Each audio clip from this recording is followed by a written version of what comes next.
Jisoo's fingers worked carefully over the armor plates. She checked each strap twice, making sure everything sat properly on Doyen's shoulders. The ceremonial armor was heavier than his usual gear, and she knew it would tire him if even one piece was positioned wrong.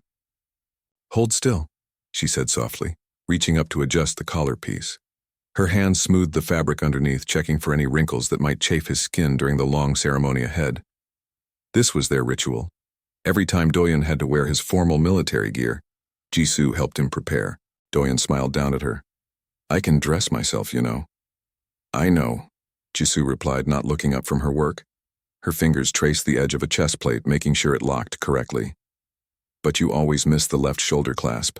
And last time you didn't notice the back plate was crooked until you sat down. That was one time." "2 times," Jisoo corrected. She moved behind him, checking the back pieces. Her hands ran along his spine, feeling for any gaps or pressure points. When she found the lower back plate sitting slightly off-center, she loosened it and repositioned it carefully. "See? Already found one problem." Doyen sighed but didn't argue. He knew she was right. More than that, he liked this quiet time with her before big events. Her touch was gentle but precise. She cared about every small detail because she cared about him. Jisoo came back around to his front. She adjusted the chest piece one more time, then stepped back to examine her work. Her eyes scanned him from head to toe, looking for anything out of place. Finding nothing, she nodded with satisfaction. "There. Perfect." She reached up and brushed a small piece of lint from his shoulder. "You look very handsome." "Thank you," Doyen said. He caught her hand and squeezed it gently. "For always doing this." "Of course," Jisoo said simply. She squeezed back, then started picking up the armor case to put away. "Wait!" The voice came from the doorway. Both Jisoo and Doyen turned quickly. A tall figure stood there watching them. She was Vralthi, one of the alien diplomats from the Empire they were meeting today. Her skin had a faint blue shimmer, and her eyes held multiple pupils that shifted as she focused. Commander Sirvana stepped into the room slowly. She moved like a predator, smooth and controlled. Her own armor looked like it had been grown onto her body rather than put on. Every piece flowed into the next with no visible seams. "I apologize for the intrusion," Sirvana said. Her voice was deep and had a slight echo to it. "I was sent to escort you to the ceremony, but I—" She paused, her multiple pupils contracting and expanding. "I watched what you were doing. I need to understand it." Jisoo glanced at Doyen, confused. "Understand what?" "I was just helping him with his armor." "Yes," Sirvana said. She walked closer, her eyes fixed on Jisoo now. "But how you did it?" "May I?" She extended one long-fingered hand toward Jisoo. Jisoo hesitated, then offered her hand. Sirvana took it carefully, holding it as though it might break. The alien's skin was cool and smooth, almost like touching stone. Sirvana lifted Jisoo's hand, examining it closely. She turned it over, studying the fingers, the palm, the way the joints moved. "Your hands are soft," she observed. "Not calloused like a warrior's hands, not mechanical like a servant's, but when you touched him." She looked at Doyen, then back at Jisoo. "Your caresses are so purposeful, so filled with intention." "I don't understand," Jisoo said carefully. Sirvana's grip tightened slightly. Not painful, but firm. Her eyes seemed to shimmer with something the humans couldn't identify. "When you helped him with his armor, every movement meant something. You were not just fastening clasps. You were—" she struggled with the words. "You were caring, protecting, worrying, all at once. We have no word for this in our language." Doyen stepped closer. "It's normal for us. When someone we love goes into danger, we want to make sure they're safe. Or as safe as they can be." "Love," Sirvana repeated the word slowly. "We know this word. We learned it from your transmissions. But we thought it was only a mating concept." "No," Jisoo said gently. "Love is much bigger than that. It's wanting the best for someone, caring about their comfort and safety, being willing to sacrifice for them." Sirvana released Jisu's hand and stepped back. She looked at them both for a long moment. In my culture, armor is put on alone. We train from childhood to fasten every piece ourselves. If we cannot, a servant does it, but they are taught to work quickly and efficiently. No wasted movement, no unnecessary touch. She gestured at her own seamless armor. This bonded to my skin when I reached warrior age. I have worn it for 30 cycles. No one has ever touched it. No one has ever touched me while wearing it. The statement hung in the air. Jisu felt a sudden wave of sadness for this powerful, isolated being. That sounds very lonely, Jisu said quietly. Sirvana's pupils dilated sharply. Lonely, she repeated. Another word we learned from your people. We thought it meant being alone. But that is not quite right, is it? No, Doyen said. You can be lonely even in a crowd. It means lacking connection, lacking someone who cares about the small things, someone who will straighten your collar or check that your armor fits right. Sirvana turned away from them, facing the wall. Her shoulders, usually held rigid and straight, seemed to curve slightly inward. When she spoke again, her voice was softer. We removed such feelings from our people generations ago. We decided they made us weak. Warriors who worried about comfort or connection did not fight as fiercely. So we engineered it away, bred it out. Now we are the strongest military force in the known galaxy. But, Jisu prompted gently, but watching you, I wonder what we lost. Sirvana turned back to them. Her eyes were still unreadable, alien, but something in her posture had changed.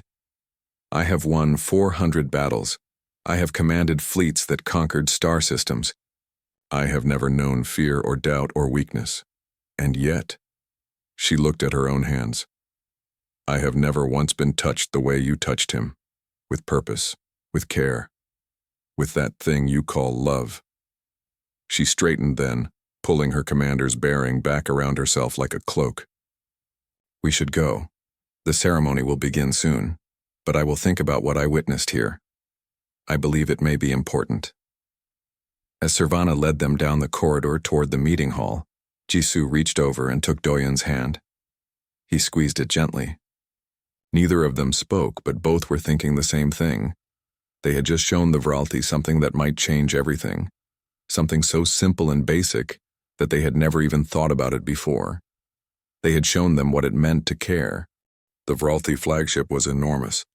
Doyen had seen big ships before, but this one was built for war on a scale humanity had never attempted. Every surface was metallic and cold. No decorations, no comfortable spaces, just efficiency and function. He walked through the corridors with the rest of the human delegation. Everywhere he looked, he saw Vralti warriors moving with perfect precision. They never bumped into each other, never spoke unless necessary. When they passed each other in the halls, they did not acknowledge one another at all. It was like watching machines pretend to be alive. The cultural exchange was held in a massive training hall. The Vralti wanted to demonstrate their combat techniques. In return, the humans had agreed to show theirs. Doyen had been chosen to represent human military training because of his years of experience and his calm temperament. He watched as two Vralti warriors demonstrated their fighting style. It was brutal and direct, pure strength and speed, no wasted energy, no feints or tricks. They simply attacked with maximum force, blocked with perfect timing, and countered without hesitation. When the demonstration ended, both warriors stood at attention, not even breathing hard.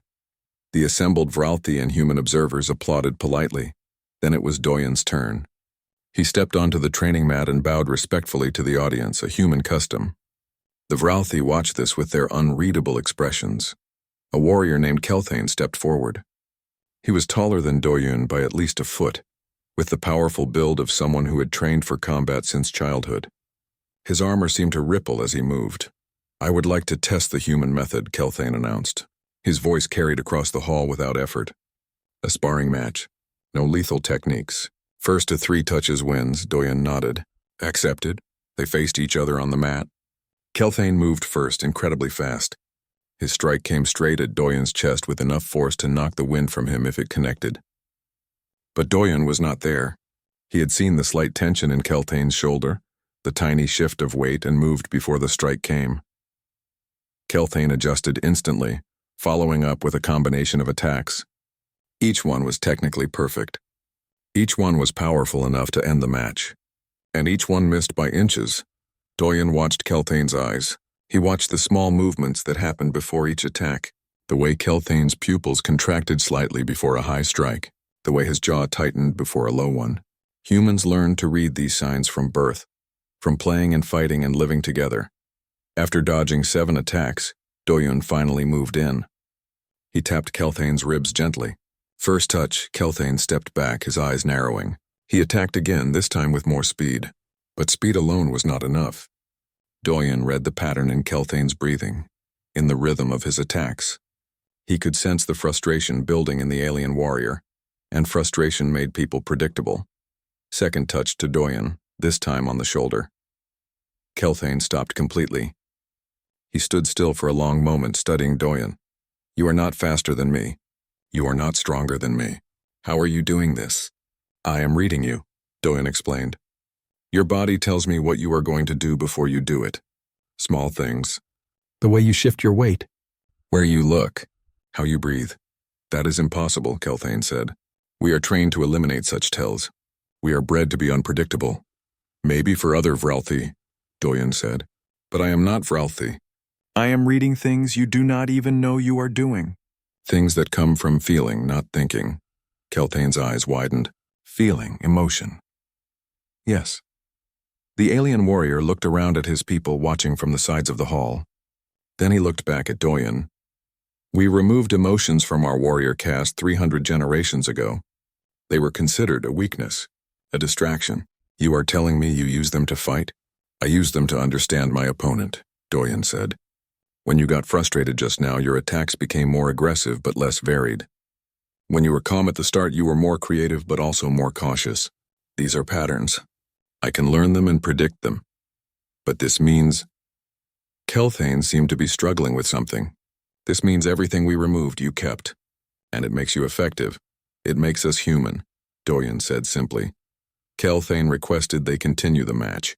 This time he tried to fight without emotion, without pattern, purely mechanical. But that made him even easier to read because he lost the natural flow that came from instinct. Doyen scored the third touch within seconds. The hall was completely silent. Commander Servana stepped onto the mat. She looked at Kelthane, then at Doyen. "I need to understand what happened here. Kelthane is one of our finest warriors. He has never lost a sparring match against our own people." "He is very skilled," Doyen agreed. "But he has only fought opponents who were like him. Same training.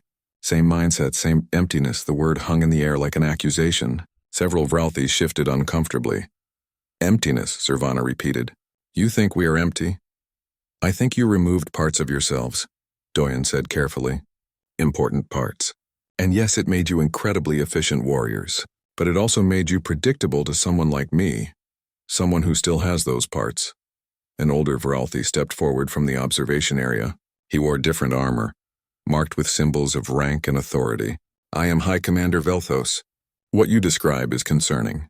If one human with basic training can defeat our warriors by reading these emotional patterns, then we have a significant tactical weakness." "Maybe," Doyen said. "Or maybe you have an opportunity." Velthos's multiple pupils contracted sharply. "Explain. You made yourselves into perfect warriors. But you forgot that fighting is not just about strength and speed. It is about understanding your enemy, predicting them. And to do that, you need to understand feelings, even if those feelings are not your own." Doyen gestured to the assembled Vralthi. "Your people work together with perfect efficiency, but they do not actually know each other. They cannot read each other the way humans do. That means when something unexpected happens, when someone breaks pattern, you cannot adapt as quickly." Servana spoke quietly. "He is correct. When I watched the human woman help him with his armor, she knew exactly what he needed without him speaking. She read tiny signs in his posture and expression. We cannot do this with our own people. Because we do not care to learn," Kelthane said, his voice bitter. "We were taught that such attention to others was weakness, distraction. We trained beside each other for years and never truly see each other." Velthos looked at all of them, his ancient eyes moving from face to face. Finally he spoke. This exchange has revealed more than we intended. We must consider what we have learned here. Dismissed. As the Vralthi filed out, Kelthane approached Doyon one more time. Thank you for the match. You have given me much to think about. Any time, Doyon said. He extended his hand in the human gesture of respect. Kelthane looked at the offered hand for a long moment. Then, carefully, he reached out and clasped it. The grip was strong but not crushing. When he released it, something had changed in his eyes. Perhaps, Kelthane said slowly, we have forgotten how to be more than weapons. Doyon nodded. There is still time to remember.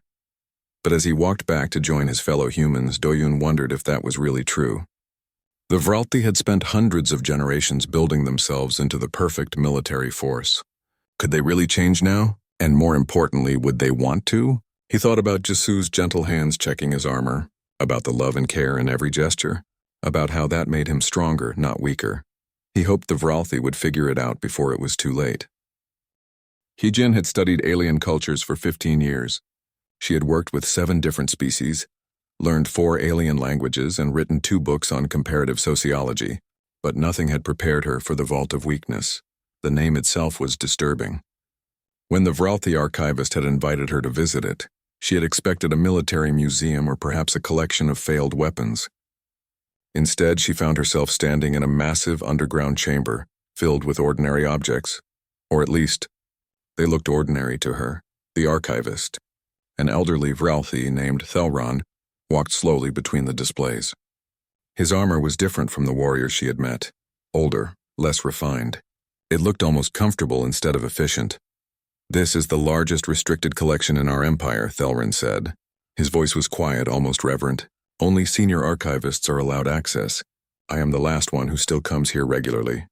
Hyojin approached the nearest display. Inside a protected case sat a small carved figure. It looked like a young Vralthi child rendered in smooth stone. The craftsmanship was beautiful, delicate, made with care. A toy, Thelron explained, carved approximately 800 cycles ago, before the Great Refinement. The Great Refinement? Hyojin asked, pulling out her recording device. That is what we call the period when we decided to improve our species. We identified emotions and attachments that made us weak. Then we systematically removed them through genetic engineering and selective breeding. It took 200 cycles to complete. Thelron touched the glass protecting the toy. This was carved by a parent for their child. A parent who loved them. Hyojin felt a chill. You engineered out parental love? We engineered out all love, Thelron said simply. Romantic attachment. Familial bonds, friendship, all of it. We determined that these connections made individuals prioritize personal relationships over the collective good. So we removed the biological basis for forming such bonds. But that is... Hyojin struggled for words. That is horrifying. That is efficient, Thelron corrected, but his voice carried no conviction. Or so we were taught. Our species conquered half the galaxy after the Great Refinement. We became the most feared military power in known space. No species could stand against us because we felt no fear, no hesitation, no mercy. He led her deeper into the vault. Row after row of displays stretched into the distance. Hyojin saw musical instruments covered in dust, paintings depicting Vralthi in intimate embraces, books of poetry with pages so old they looked ready to crumble, personal journals filled with thoughts and feelings and dreams. All of this was collected during the refinement, Thelron explained. Everything that represented the old ways. Art, music, literature, personal possessions that showed attachment or sentiment. All of it was deemed weakness and removed from society. But not destroyed, Hyojin noted. No, not destroyed. Thelron stopped at a large display containing what looked like ceremonial robes. Some among the leadership argued for preservation. They claimed we should remember what we had been, to understand how far we had progressed. So these vaults were built, and then forgotten by everyone except a few archivists. Hyojin recorded everything she saw. Her academic mind was racing with implications, but her heart ached at the sheer loss represented here, an entire culture's emotional heritage, locked away and abandoned. Why are you showing me this? She asked. Thelron turned to face her fully. His eyes, those strange multiple-pupilled eyes, seemed infinitely sad. Because I have been watching your species since you arrived. I have been documenting your interactions, and I see in you what we used to be. He pulled up a holographic display, showing videos he had recorded. Heejin saw herself laughing with her colleagues, saw Jisoo helping Doyen with his armor, saw human crew members hugging, arguing, comforting each other. Living. You have emotions, Thelrin continued. Strong ones. You form attachments. You love, you grieve. You create art not for function but for beauty. You write poetry. You play music. And yet, he paused, and yet you are not weak. Your ship operates efficiently. Your scientists make discoveries. Your warriors are formidable, as Kelthane learned. You have not sacrificed capability for feeling. No, Hyejin said softly. We have not. For humans, emotions make us stronger. They give us reasons to fight, reasons to build, reasons to explore. That is what I hoped you would say. Thelrin pulled up another display, this one showing ancient Vralti texts. These are records from before the refinement. Historical accounts, scientific papers, personal memoirs. I have spent 50 cycles studying them, trying to understand what we were. Hyejin scanned the documents with her translation software. What she found shocked her. The pre-refinement Vralti had been artists, philosophers, musicians. They had rich family structures, complex social bonds, diverse cultures across their homeworld. Your people were not always warriors, she said. No, we were many things, but we were at war with several neighboring species. The conflicts dragged on for generations. Our leaders decided we needed to become a perfect military force to survive. So we did. We won those wars. We conquered those species. We expanded across hundreds of systems. Thelrin's voice dropped to a whisper. But what did we win? We are alive. We are powerful. We control vast territories. And we are utterly, completely alone. Each one of us, always. Hyejin felt tears forming in her eyes. She did not try to hide them. I am so sorry. Do not be sorry, Thelrin said. Help me understand. How does your species remain strong while staying soft? How do you balance emotion with efficiency? Connection with capability? Hyejin thought carefully before answering. We do not see them as opposites. Emotion drives our efficiency. When scientists care about their research, they work harder. When soldiers love their families, they fight better to protect them. When artists feel deeply, they create things that inspire others. Our emotions are not separate from our strength. They are the foundation of it. Thelrin absorbed this in silence. Finally, he spoke again. Can it be regained? If a species removes love, can they learn it again? I do not know, Hyejin admitted. But I think maybe you are already starting. You kept these artifacts. You study them. You question what was done. That means some part of you remembers. Some part of you wants to return, some part, Thelrin agreed. But a small part. Most of my people do not know this vault exists. If they did, many would want it destroyed. They see any connection to our emotional past as dangerous contamination. Then we have to show them it is not contamination, Hyejin said firmly. It is completion. You are not whole right now. You are fragments of what you could be. Thelrin led her to one final display. Inside was a simple object. 2 pieces of jewelry on a chain, clearly meant to be worn together. They were inscribed with names in the old Vralti script. Bonding tokens, Thelrin explained. Given between mates who chose to commit to each other for life. This pair belonged to my ancestors 40 generations back, before the refinement, before we forgot how to love. He placed his hand against the glass. Sometimes I stand here and try to imagine what they felt for each other. But I cannot. That capacity was bred out of me before I was born. Maybe it can be bred back in, Hyejin suggested. Not the same way, not through genetic engineering, but through teaching, through practice, through choosing to feel. Is that possible? Can you choose emotion if you were made without it? I do not know, Hyejin said honestly, but I think it is worth trying. Because what you have now, this perfect efficiency without connection, it is not really living. It is just existing. Thelrin nodded slowly. Will you help me? Will you teach me to understand these things? Even if I cannot feel them myself, perhaps I can learn enough to teach others. Yes, Hyejin said without hesitation. I will help you. As they walked back through the vault, Hyejin documented everything she could. This would be her most important work. Not just understanding an alien culture, but helping them reclaim their own lost humanity, or whatever the Vralti equivalent was. Behind them, the forgotten treasures of an entire civilization waited in the darkness, hoping for someone to remember them at last. Sirvana had always been proud of her control. For 43 cycles she had commanded fleets, led warriors, and executed strategies that brought victory to her empire. She had never questioned her purpose, never doubted her training, never felt the weaknesses that had been bred out of her species, until she watched a human die. It was an accident. A maintenance worker named Junho had been repairing an external sensor array when his safety line failed. By the time rescue crews reached him, he was gone. The humans had done everything they could. It simply was not enough. Sirvana had seen death many times. She had caused death many times. In battle, Vralthi warriors fell and were replaced. Their names were entered into databases. Their genetic material was recycled if viable. Their armor was cleaned and reassigned. It took approximately 4 hours to process a fallen warrior completely, but the humans did not process Junho. 3 days after his death, they held what they called a funeral service. Sirvana attended as the Vralthi representative. She expected a brief efficiency report on the accident, perhaps a ceremony to honor his work contributions, then a return to normal operations. What she witnessed was something entirely different. The humans gathered in their ship's common area. They had cleared the space and set up chairs facing a display showing images of Junho, photos of him smiling, working, standing with friends. The images showed a life, not just a worker designation. Junho's body had been prepared according to human custom. It lay in a simple container at the front of the room. Humans filed past it, many reaching out to touch the container or place flowers beside it. Flowers.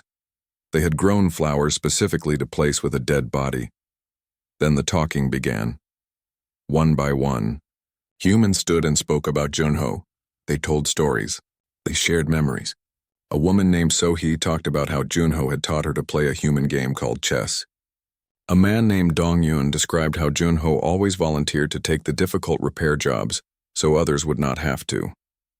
Jisoo, whom Sirvana had met before, spoke about how Junho had a terrible singing voice but sang anyway, because it made people laugh. And the humans cried.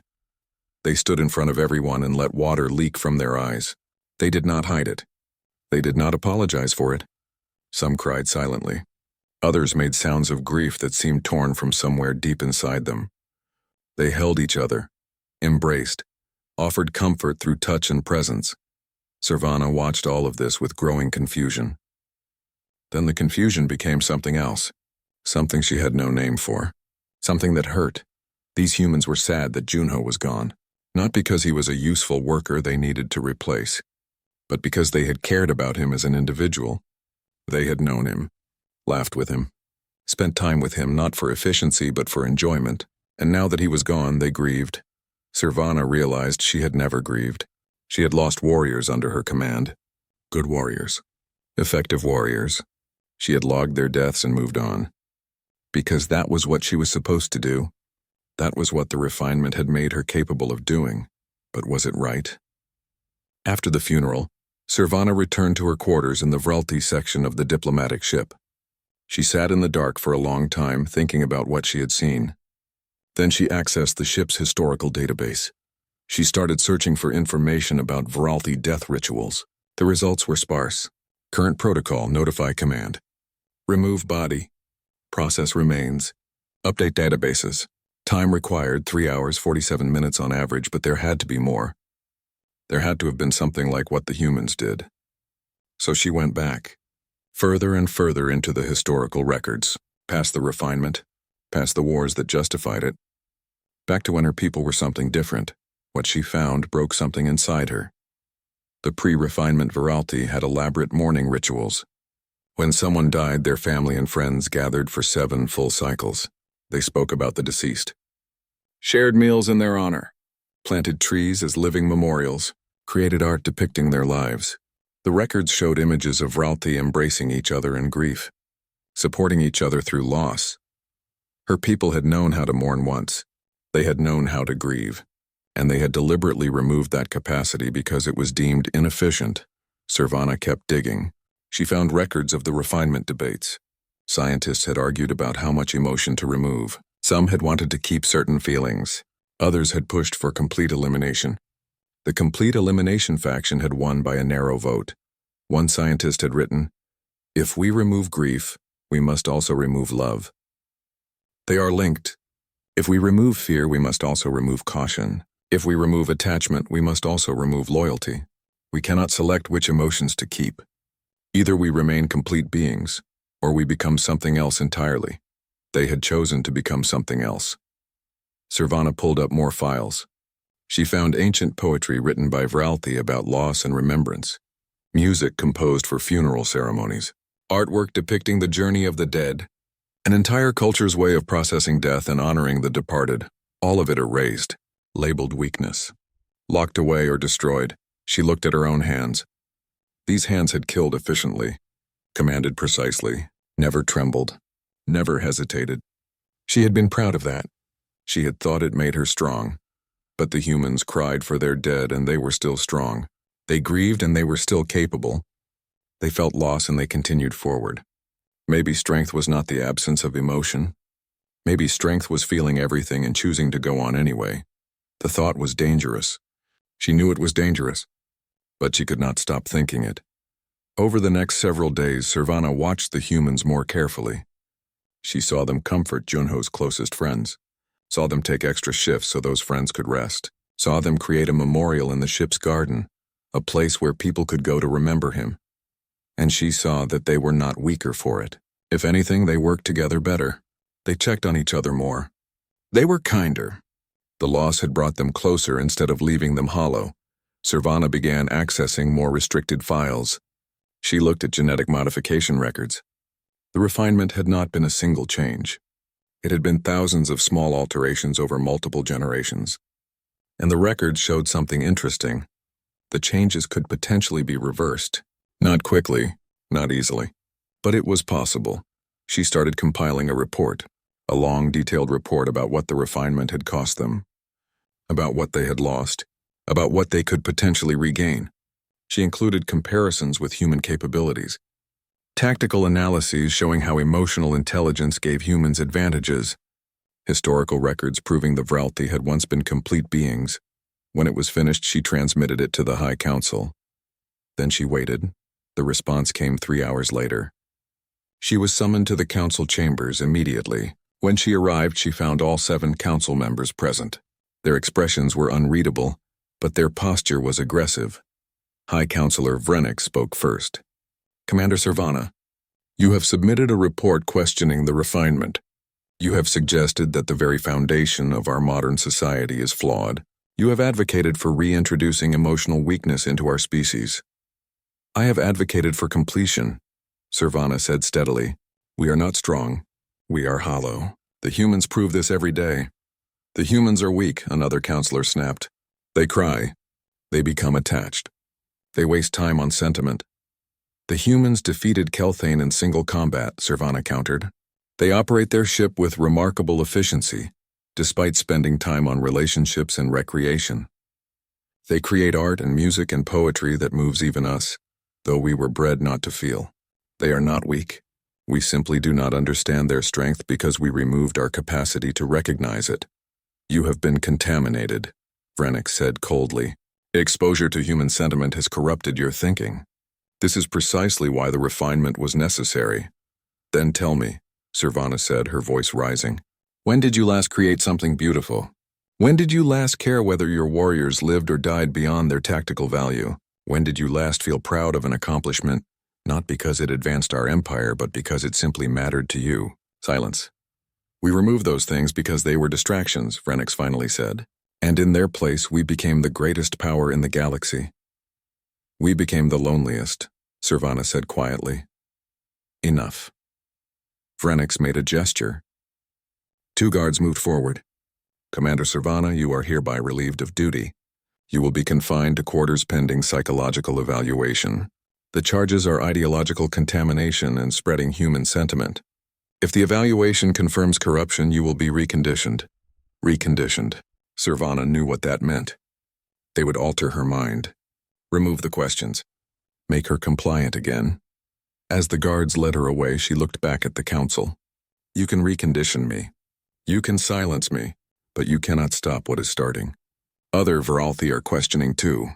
I have seen it in Kelthane, in Thelron, In younger warriors who watch the humans and wonder why we gave up so much. This will not end with me. Then we will end it with all of you, Vrennik said coldly. But as the doors closed behind her, Sirvana felt something new, something that should not have been possible for a being bred without emotion. She felt hope. Minho had been a doctor for 12 years and he thought he understood pain. He had treated injuries, illnesses, and diseases across multiple species.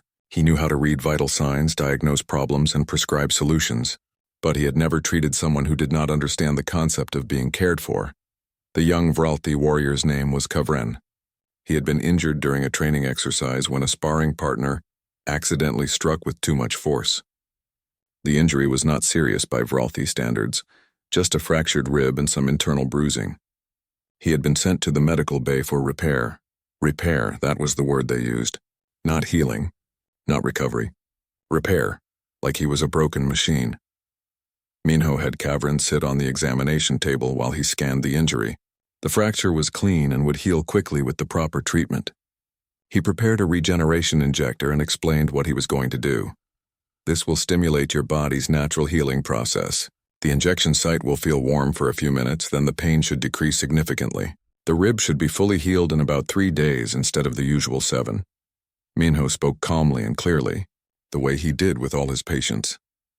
Kavren simply nodded and looked straight ahead. Waiting, Minho administered the injection, then placed his hand gently on Kavren's shoulder. There, that should help. How does the pain feel now? Any better? Kavren's entire body went rigid. His eyes widened. He stared at the hand on his shoulder as though it were a weapon. Are you all right? Minho asked, concerned. He started to pull his hand back. Why did you touch me? Kavren's voice was strained. The procedure is complete. There is no medical reason for contact. Minho blinked in surprise. I was checking on you, making sure you were comfortable. It is a normal thing to do after treatment. Normal for humans, Kavren said. He was still staring at where Minho's hand had been. We are not touched without purpose. Medical procedures. Combat training. That is all. Ever? Minho asked quietly. Ever, Kavren confirmed. He looked down at his hands. They were shaking slightly. I do not understand what I am feeling right now. There is a sensation, an error in my processing. Your touch was not painful, but it was unexpected. It made something in me respond incorrectly. Minho pulled up a chair and sat down, putting himself at Kavren's eye level instead of standing over him. What you are feeling is probably surprise mixed with something else. Humans touch each other to communicate comfort and care. When I put my hand on your shoulder, I was telling you that I care about your well-being beyond just fixing your injury. Does that make sense? No, Kavren said honestly. Why would you care? I am not your friend or family. I am not even your species. I am simply a patient. You performed the required procedure. That should be sufficient. For fixing your rib, yes. But healing is more than just physical repair. It is about making someone feel better in all ways, body and mind. Minho leaned back in his chair. Tell me something. When you were injured, what happened after? How did your training group respond? The exercise was stopped. The safety protocol was reviewed to prevent future errors. I was sent here for repair. The group resumed training once I left. Did anyone check if you were scared or upset? Why would I be scared or upset? It was an accident during standard training. These things happen. But did anyone ask you how you felt? Kavren was quiet for a long moment. No, that would be inefficient. Feelings do not change the fact of injury or the required treatment. Minho felt a deep sadness settling over him. Kavren, would you like to know how humans would have handled this situation? The young warrior hesitated, then nodded. If you were human and got injured during training, first someone would have rushed to check on you.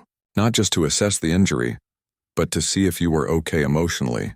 They would have asked if you were in pain, if you were scared.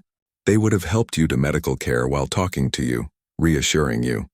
When you got here, the doctor would have explained everything carefully and made sure you were comfortable during treatment. After, your friends would have come to visit, brought you things to make you feel better, stayed with you so you were not alone, and your training instructor would have checked on you personally to apologize for the accident happening under their watch. Kavren stared at him. All of that? For a minor training injury? All of that, Minho confirmed. Because we care about each other. Because being hurt and alone is worse than just being hurt. Something happened to Cavern's face then. His expression, usually so controlled, crumbled. His eyes began leaking fluid, the Vralthi equivalent of tears. His breath came in sharp gasps. "I do not understand," Cavern said, his voice breaking. "I should not be able to feel this. The refinement removed this capacity. But I am feeling something. It hurts. Why does care hurt?" Minho moved closer, slowly so as not to startle him. "Because you have been alone your whole life without realizing it. And now you are learning what you were missing. That kind of realization is painful." Over the next few days, something strange started happening. More Vralthi warriors came to the human medical bay. Most of them had minor issues. Small injuries that their own medical facilities could easily handle. But they came to Minho anyway. He treated each one the same way he had treated Cavern.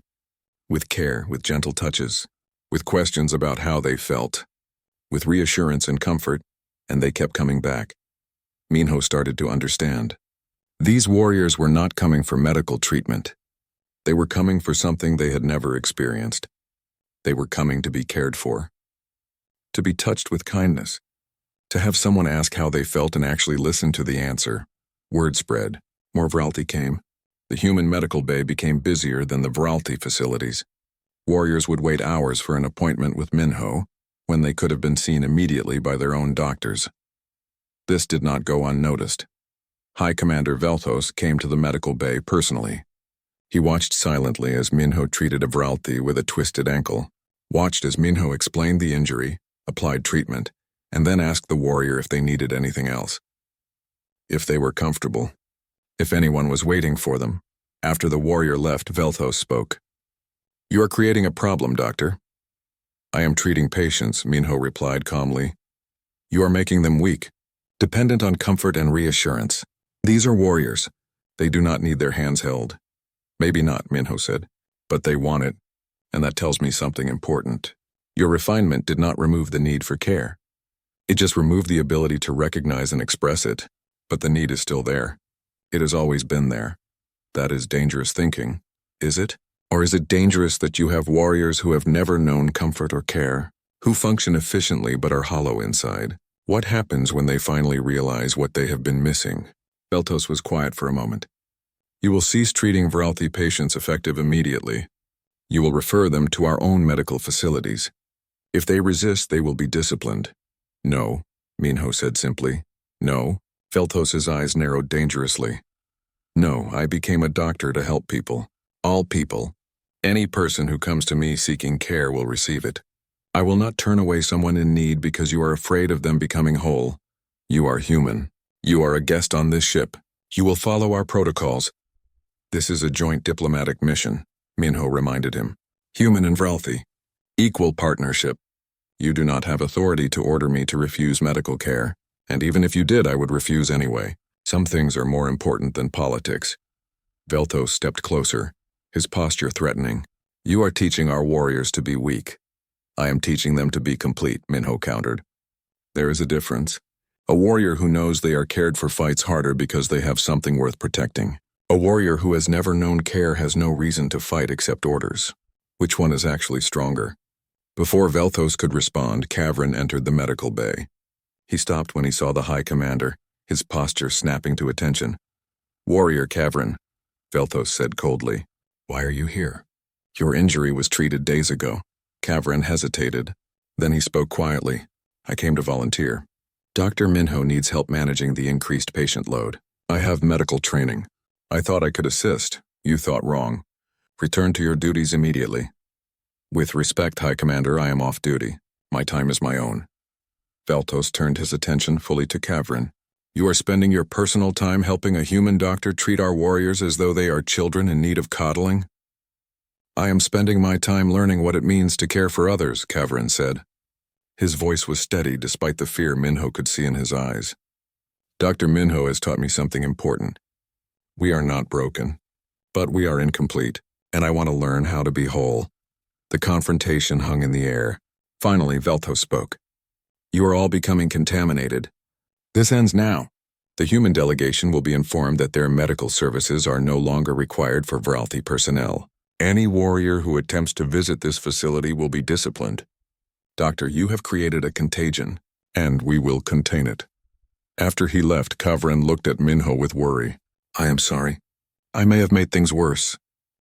No, Minho said, placing a hand on the young warrior's shoulder. You were brave.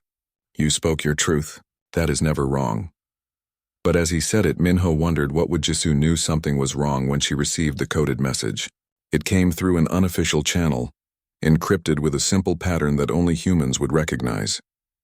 The message was brief. Need help. Teaching care. Underground movement. Come alone. The location was a maintenance section deep in the Vralthi ship, far from the main corridors and monitoring stations. Jisoo told Doyen where she was going just in case. He wanted to come with her, but the message had been clear. Alone. She found the entrance hidden behind a repair panel. Beyond it was a small storage room that had been converted into something else. A meeting space. Inside were 7 young Vralthi warriors, including Kavran. They stood when she entered, their postures uncertain. They were afraid but determined. Kavran stepped forward. Thank you for coming. We did not know who else to ask. What is this about? Jisoo asked carefully. We want to learn, said a female warrior named Rena.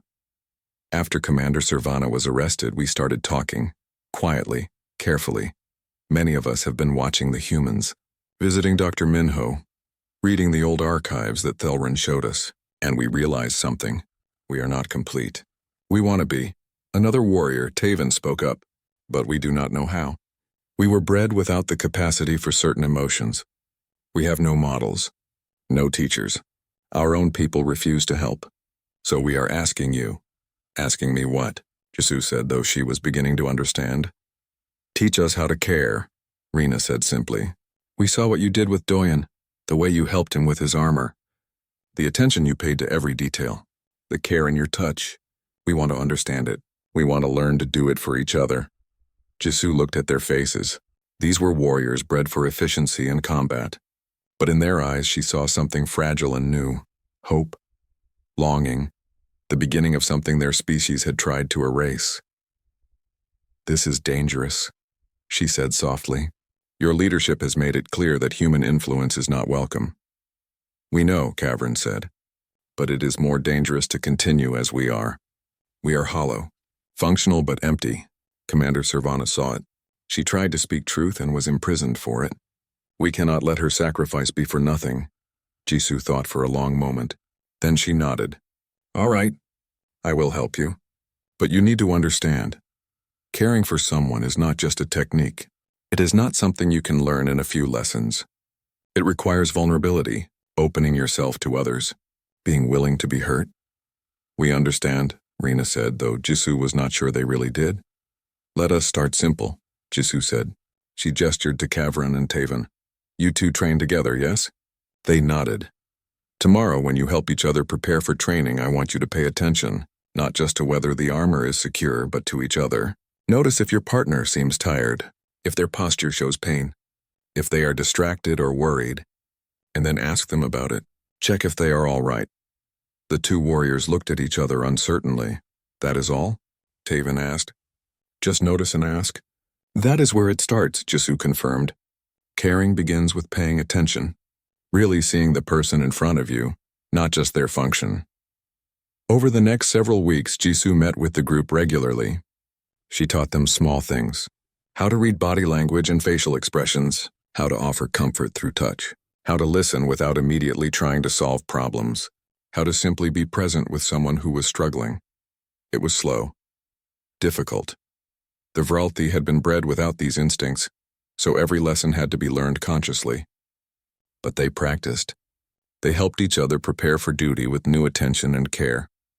They checked on each other after difficult assignments. They began to form something their species had not known in hundreds of generations. They began to form friendships. Word spread through quiet channels. More young Vralthi asked to join. The meetings moved to larger spaces. Jisoo brought in other humans to help teach. Minho showed them how to care for someone who was hurt. Hyjin taught them about their own forgotten history. Doyen demonstrated how emotional awareness made him a better warrior, not a weaker one. They called themselves the Rememberers, those who remembered or were learning to remember what the Vralthi had once been. It could not stay secret forever. The security raid came during one of their largest meetings. 37 Vralthi and 12 humans gathered in an old cargo bay, learning how to express grief through a human mourning ritual. The doors suddenly burst open and armed security forces poured in. "Nobody move," commanded the security chief. "You are all under arrest for ideological contamination and conspiracy against the state." The rememberers stood frozen. The human delegation members moved together, forming a protective group. Jisoo found herself standing next to Kavrin, who was trembling slightly. "These people have done nothing wrong," Jisoo said loudly. "We are teaching culture and history.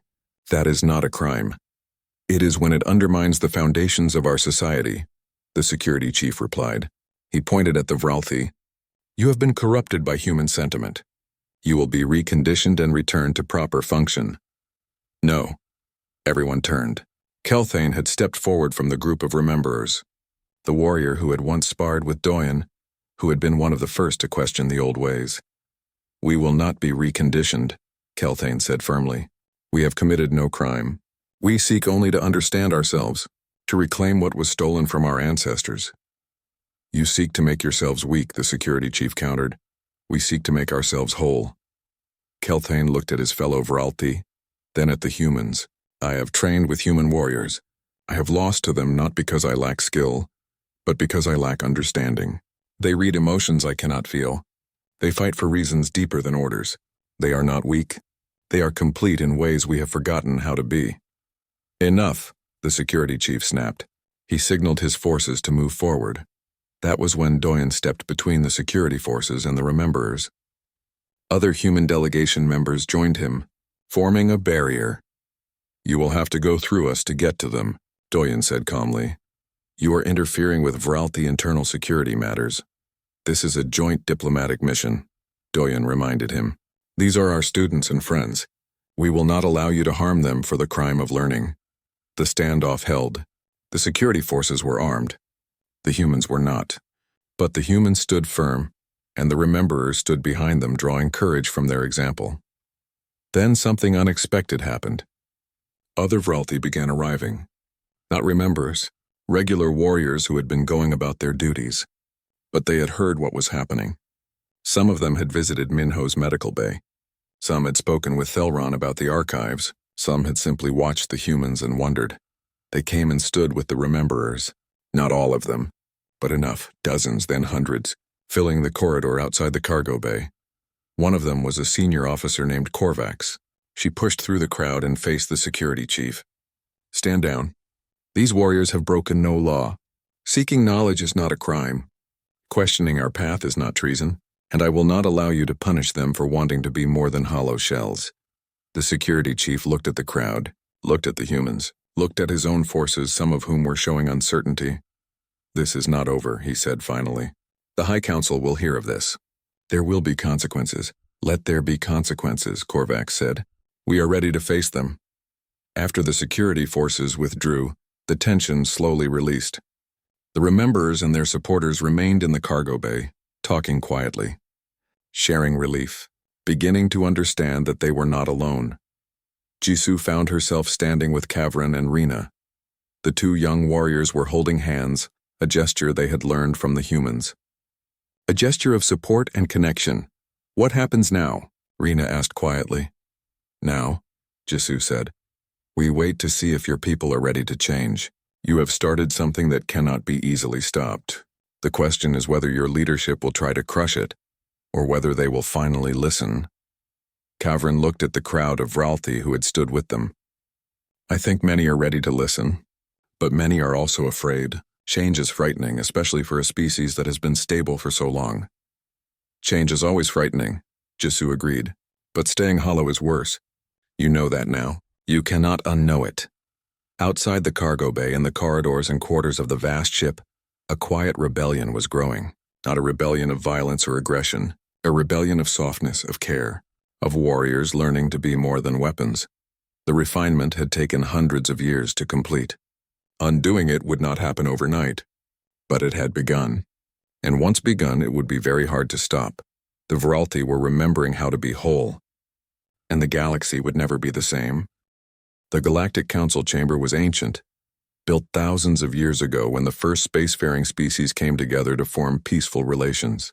The vast circular room could hold representatives from hundreds of worlds, all gathered under a dome that showed the stars beyond. Today, that room was full, and everyone was watching the humans. The crisis with the Vralthi had reached beyond their empire. Other species had heard about what was happening. About humans teaching emotions to a warrior race, about the Vralthi rememberers who were learning to feel, about the confrontations and arrests and the growing movement that refused to be silenced. Some species were fascinated. Others were horrified. Many were afraid. The human delegation sat in their designated section, small compared to the vast representations of older, larger civilizations. Jisoo sat with Doyen Minho and Hyejin, along with Ambassador Youngji, who led the human diplomatic mission. Across from them sat the Vralthi contingent led by High Counselor Vrenix. Commander Servana was not present. She remained imprisoned, officially undergoing evaluation and reconditioning. The Council Arbiter, a member of the ancient Theln species, called the session to order. Her voice resonated through translation devices, reaching every species in their own language. We gathered to address the matter of human cultural interference with the Vralthi Empire. The Vralthi leadership has filed a formal complaint. They claim humanity has deliberately corrupted their citizens, undermining their social structure and creating instability. Vrenix stood. He was imposing even among his own kind, and his voice carried cold authority. The humans came to us as diplomatic partners. We welcomed them with openness and trust. In return, they have poisoned our youth with dangerous ideas. They have taught our warriors to question the very foundations that make us strong. They have spread sentiment and attachment like a disease. This is not diplomacy. This is ideological warfare. Murmurs ran through the chamber. Several species nodded in agreement. The Korthan representative, whose people prided themselves on logical purity, spoke up. We sympathize with the Vralthi position. The introduction of uncontrolled emotionality into a stable society is dangerous. It creates chaos and inefficiency. Agreed, said a Myros diplomat. Our own people underwent a similar refinement centuries ago. We removed unnecessary emotions to achieve societal perfection. The humans threatened this progress not only for the Vralthi, but for any species that has chosen rationality over sentiment. Ambassador Youngji stood to respond. She was small compared to most beings in the room, but she spoke with quiet strength. The Galactic Council was founded on principles of free exchange of ideas and cultures. We humans have not forced anything on the Vralthi.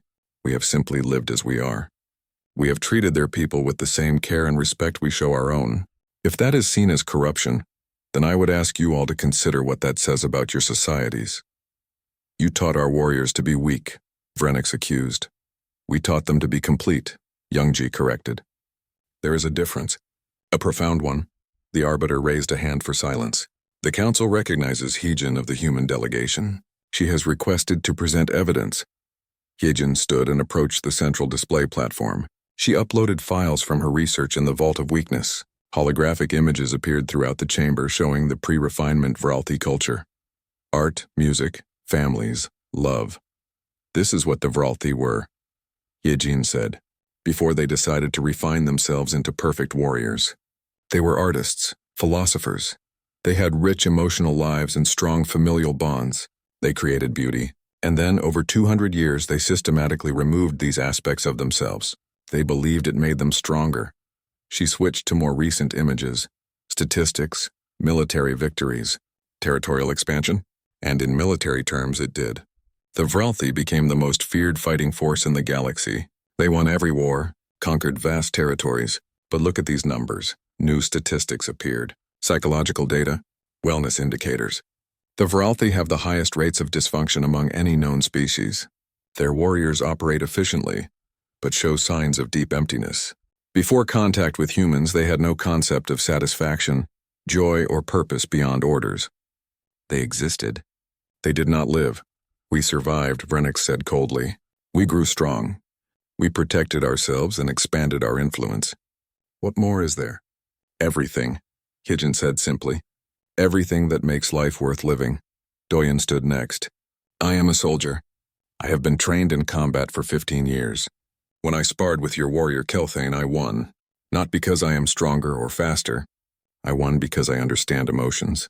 I can read fear, anger, determination, frustration, I can predict behavior because I understand what drives people. Your refinement removed that capacity from your warriors. It made them predictable, vulnerable, and when they finally encounter an enemy who can read them, your perfect warriors become easy to defeat.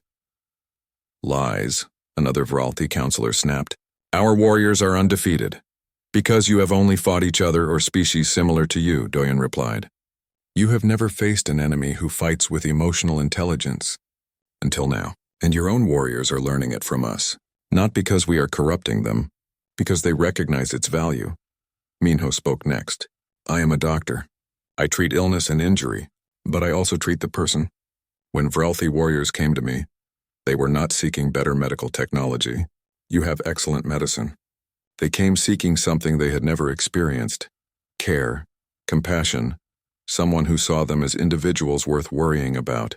The need for connection was not removed by your refinement. It was only buried, and now it is surfacing because you cannot breed out the fundamental requirements of being a conscious, living being. The chamber erupted in arguments, species debating among themselves, some supporting the Vralthi position, others questioning it. The arbiter called for order repeatedly. Finally, an unexpected voice spoke. I would like to share something. It was Thelrin, the old archivist. He had been allowed to attend as a witness, though he held no official position. I have spent 50 cycles studying our forgotten past. I have seen what we were, and I have watched what we have become. The humans did not corrupt us. They reminded us. There is a difference. He pulled up images of ancient Vralthi texts. Our ancestors wrote about the debate before the refinement. They argued for generations about whether to proceed. Those who opposed it warned that we would lose essential parts of ourselves. They were ignored. They were told that sentiment was weakness, that attachment was a liability, that love was inefficient. Thelrin's voice grew stronger. We won every war. We conquered half the galaxy. And we lost ourselves completely. We became so focused on strength that we forgot what strength was for. We protected nothing. We built nothing worth protecting. We simply existed, hollow and purposeless, calling it victory. That is treason, Vrennick said. That is truth, Thelrin replied. And you know it. Every counselor here knows it. We succeeded in becoming perfect warriors, but we failed at being alive. The humans prove what we could have been, what we might still become. A new voice spoke from the entrance. He speaks correctly, everyone turned. A group of Vralthi warriors had entered the chamber. At their head was Kelthane, and beside him was Commander Servana.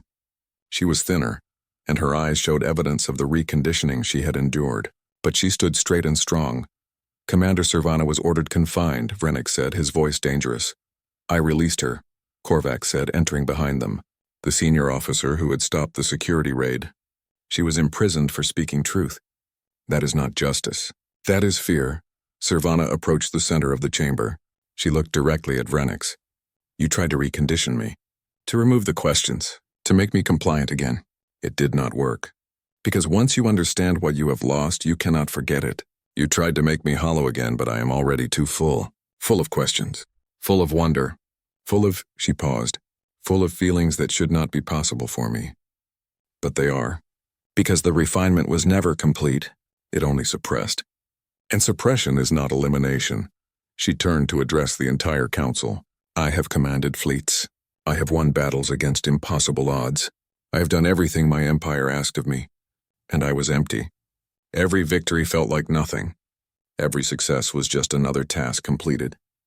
I existed without purpose, without joy, without meaning. Then I watched a human woman help her partner with his armor, and I saw something I had never seen before. I saw care made visible, love expressed through simple action, and I realized what I had been missing my entire life. You were contaminated, Vrennick said. I was awakened, Servana replied. There is a difference. And thousands of my people are awakening too. You cannot stop it now. The rememberers grow in number every day. Young warriors learning to care, to connect, to be more than weapons. You can imprison me. You can imprison all of us. But you cannot imprison an idea whose time has come. The arbiter raised her hands. The council must deliberate. But first, does any other species wish to speak? A Korthan delegate stood. I must admit something. Our people also underwent emotional refinement, not as extensive as the Vralthi, but similar.